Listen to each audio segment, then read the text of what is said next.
Be ready for the dictation without stop. Start. The cost of purchasing or hiring pump sets, tractors, machines such as crushers, etc., and the labor charges incurred on operating them is also taken into consideration by the Commission.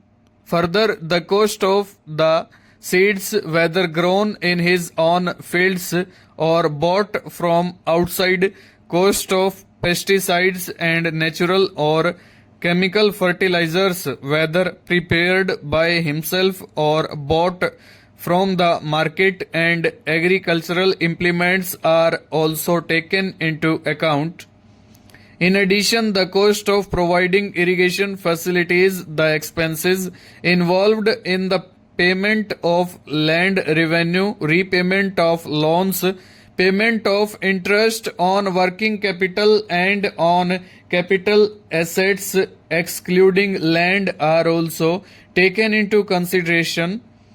Sir, the incidental value of land is also determined and taken into account. The cost of labor is also included in such valuation. Thus, there is not a single expense incurred by the farmers for raising various crops which is not taken into account while determining the support price.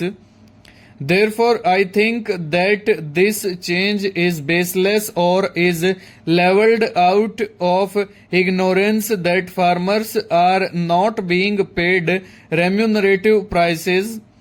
In fact, all these things are considered before determining the support price. Sir, I would like to make one more point.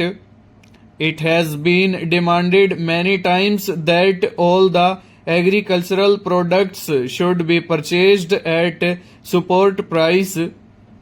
Rice and wheat are purchased by FCI or other bodies, but the purchase of other items is made by NAFED on behalf of the central government. Apart from this, as the honorable member from Kerala was saying just now, that the prices of coconut produced in his state or in Karnataka, prices of potatoes produced in Uttar Pradesh or prices of onions produced in Maharashtra are falling is a fact. It is under consideration of the government to fix the support price for coconut. Sir, continuous efforts are being made to acquaint the farmers with new farming techniques. Extensive publicity is being given to the Lab to Land program. Recently, from 25th March to 10th April, a national agriculture fair was held at New Delhi. Nearly 1.5 lakh farmers from all over the country attended this fair. Such events evoke awareness among the farmers. We hope more such fairs will be organized for the benefit of farmers. Recently, the Honorable Prime Minister dedicated a supercomputer to the nation for making long-term weather forecasts. Accordingly, farmers can space the sowing of crops and also take preventive measures to save their standing crops against natural calamities. This program has been successfully implemented by the Ministry of Agriculture. The department has been very prompt in giving assistance to areas affected by flood or drought. Teams visit states in response to reports or memoranda received.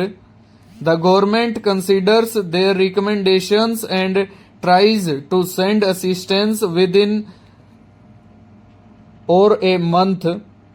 Last year, the Honorable Prime Minister personally toured the drought affected areas and directed relief operations. The Ministry of Agriculture has made remarkable progress under the able leadership of the Honorable Agriculture Minister. Over.